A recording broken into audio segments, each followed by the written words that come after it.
I'm Jessica Layton. We are coming on the air with breaking news at midnight here in the East, 9 p.m. out west. Right now, and once again, the federal government is officially shut down, at least partially. Now, the Senate voted earlier Friday night to pass a number of pieces of legislation to fund the government through September, all except funding for the Department of Homeland Security. The House is not in session until Monday morning when they can vote on the Senate's legislation. DHS oversees immigration enforcement, and that includes ICE. Senate Minority Leader Chuck Schumer and the Democrats are insisting on changes to how ICE and Customs and Border Protection operate. House Speaker Mike Johnson says they will vote as early as Monday morning, and President Trump says he will sign the legislation right away. Here's NBC's Chief Capitol Hill correspondent Ryan Nobles. Hey, Jessica. Yes, the government is partially shut down. The first shutdown since the longest shutdown in American history last fall. But this situation is much different than the one that we dealt with just a couple of months ago. It is expected that the Congress will resolve this issue in the next couple of days when the House returns to session on Monday.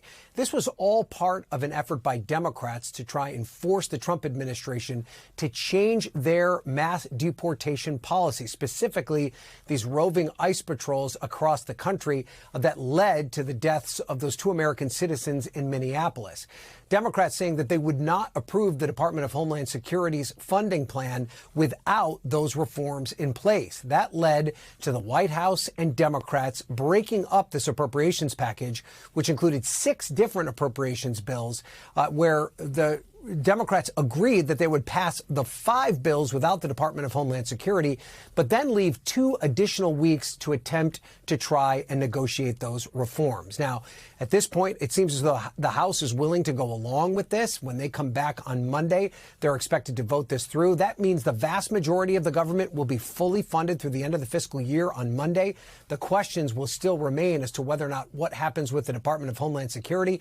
They will have 2 weeks to come up with a new plan. Democrats are asking for things like body cams on ICE agents, proper identification, no more masks. They want a uniform code of conduct, and they want to end these roving ICE patrols.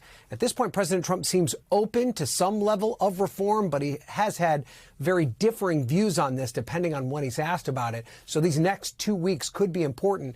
Keep in mind the Department of Homeland Security covers more than just ICE. It also includes FEMA, TSA, and many other important agencies that are under the Department of Homeland Security. So this will be a very important process that will play out over the next couple of weeks. But for right now, a partial government shutdown through at least Monday. Jessica, we'll send it back to you. All right, Ryan, thank you. We have more coverage ahead on your local NBC station, our streaming channel, NBC News Now, and, of course, online at NBCnews.com. We thank you for watching. And remember, stay updated on breaking news and top stories on the NBC News app or watch live on our YouTube channel.